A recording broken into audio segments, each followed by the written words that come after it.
The U.S. presidents as told through rap.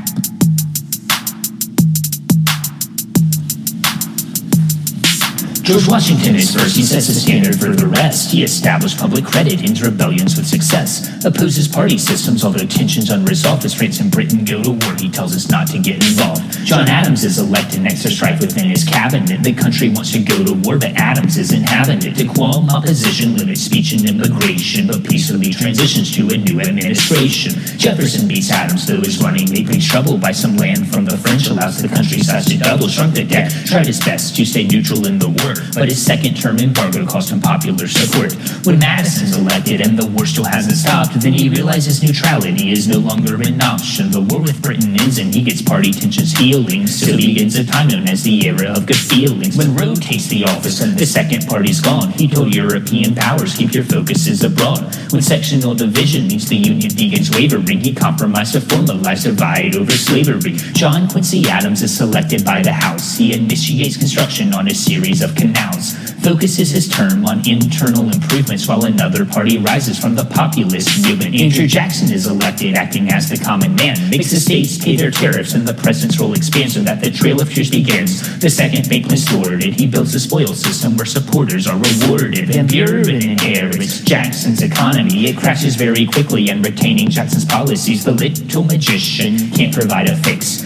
Financial panic hands the office to the Whigs. Harrison lasts 30 days, he's barely worth a mention, so let's skip ahead to Tyler and his self-proclaimed ascension to the presidency. The cabinet refuses to stand with him, with 0 votes exploding, but both parties turn against him. Next in Jackson's protege, James K. Polk, has his eye on some land from Mexico.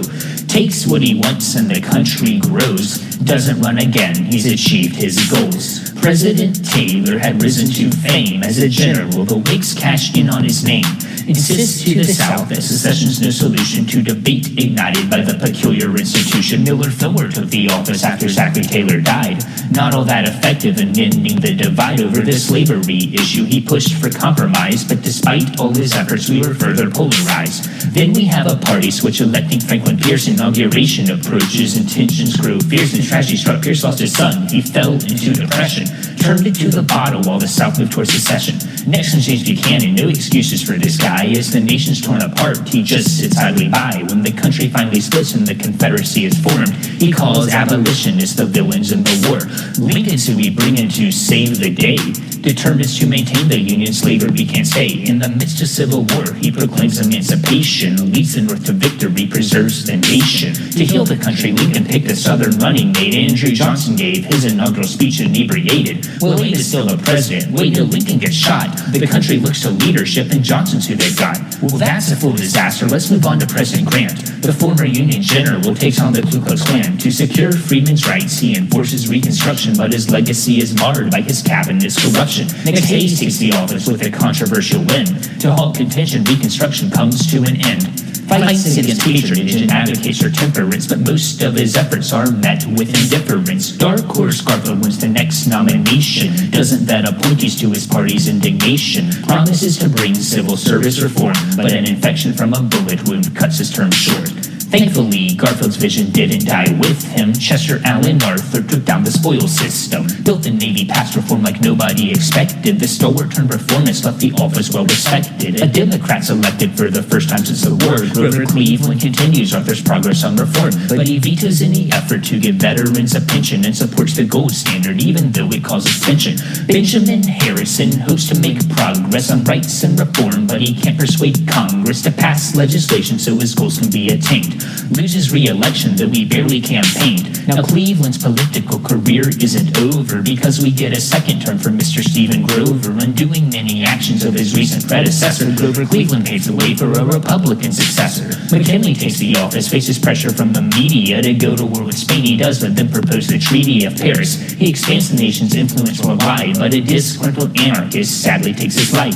Theodore Roosevelt then takes the reins, uses his position to bring radical change, breaks up monopolies, promotes conservation, implements crucial food regulation. Roosevelt chose Taft as the man to succeed him, laid out his goals and hoped that Taft would achieve them, but Taft's conservatism caused a spat between the men, so Teddy ran third party, costing Taft a second win.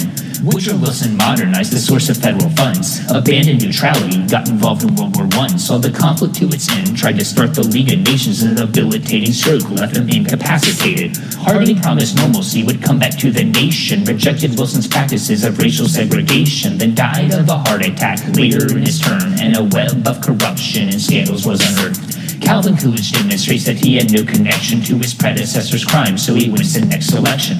Personal tragedy created a distraction. He was warned of bank failures, responded with inaction. As the market's instability makes regulators nervous, Herbert Hoover takes the office after years of public service. The Great Depression starts, Herbert Hoover gets the blame, and his economic policies don't help to clear his name. Franklin Roosevelt served longer than the others, implements relief programs so the economy recovers. When our nation is attacked and we go to war again, he works with world leaders to plan the conflict's end. After Roosevelt's death, Harry Truman came along. World War II ended quickly after Truman used the bomb. Sent a message to the world that we're always on the side of any democratic nation. Plus he pushed for civil rights. Dwight David Eisenhower authorized the interstate, insisted segregationists could no longer discriminate. Since Soviet technology posed a greater threat, Eisenhower took great effort to stop communism's spread. Kennedy wants us to win the world's adoration by setting optimistic goals for space exploration and securing civil rights. Now is on the way, but that fateful day in Dallas passed the job to OBJ. Lyndon Johnson used his congressional connections to pass the Civil Rights Act, mitigates objections, envisions a nation where everybody has a chance, but alienates his voters with his Vietnam stance. Richard Nixon slowly pulls the troops from overseas. His first term's quite successful, re-election is a breeze. Within subpoena tapes reveal the nation's trust was breached, so Nixon leaves the office before he can be impeached. The president's replaced by appointee Gerald Ford. To move on for part is Nixon, a decision met with scorn. With that behind him, he's left to deal with rising inflation. His efforts don't quite win him the trust of the nation. Peanut farmer Jimmy Carter takes the office next. With foreign and domestic crises put him to the test. And although Carter loses the next presidential race, he has another 40 years to make the world a better place. When Ronald Reagan is elected, his solution to stagflation is loosening federal economic regulation. The great communicator with the Soviets agrees to partial denuclearization, a major step for peace. George Herbert Walker Bush is the next inaugurated, oversees a worldwide postal onslaught isn't tolerated. The Cold War finally ends, the Civil Rights Act is extended, but Bush lost votes when his pleasure, no new taxes ended. Clinton presides over peacetime prosperity, the economy thrives, he sees high popularity, transcends party lines to pass congressional achievements. After lying under oath, he's absolved amidst impeachment. George Walker Bush barely won the next election, offered comfort to the country in response to 9/11. Citing further dangers, he declared a war on terror, faced recession and a hurricane. His term's not free of error. Obama takes the office, he inherits the recession, works to fix the deficit through governmental intercession. He sees peace across the world and enacts an overhaul of the health insurance market to bring coverage to all. Donald Trump wins the election, much to everyone's surprise. He lacked a governmental background, populism's on the rise, opinion splits throughout the country. He breaks presidential norms, pandemic hits, and Trump responds as the nation's further torn. Biden is elected, there's a tension-filled transition, leads us out of the pandemic and speaks out against division. As his term progresses on, there's concern about his age, so he gives up re-election after a televised debate. Donald Trump won back the office, we just saw his term begin. He campaigned on the claim he'd make the country great again. And by 2029, someone else will come along, and by then it will be time to add a new verse to this song.